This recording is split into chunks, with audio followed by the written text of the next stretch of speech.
This is Owen Zimmerman, Amanda DiCamillo, and Brooke DeBurdine. The neuron starts with a resting potential with a net negative charge on the inside. The neuron is polarized and at rest with a negative 70 millivolts. There are more positive ions on the outside than the inside. The sodium ions are outside while the potassium inside.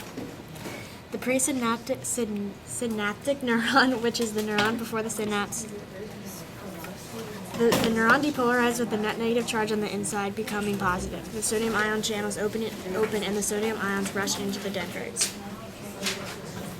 In order to reach the threshold, which is the point needed to reach the action potential, the negative 70 millivolts must increase to negative 50 millivolts. There needs to be enough sodium ions in order for the threshold to be met. In some cases, excitatory or inhibitory signals land. Excitatory chemicals allow sodium ions inside, while inhibitory doesn't allow the sodium ions inside. There needs to be more excitatory than inhibitory in order to start the action potential.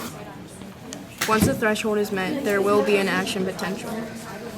The action potential starts at the axon hillock, where the electrical charge is released to transmit the charge through the membrane of the neuron. It takes very few sodium ions to create a change in the membrane's potential.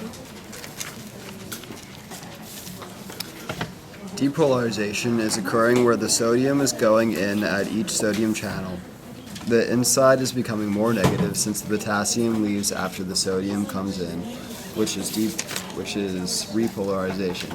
Their neurotransmitters are released into the synapse, which is the space between the neurons. They land on the receptors of the postsynaptic neurons, where the sodium ions go in.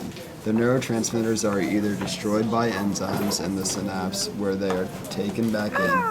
The neuron goes back to a polarized state with potassium ions inside and sodium outside. This is called refraction.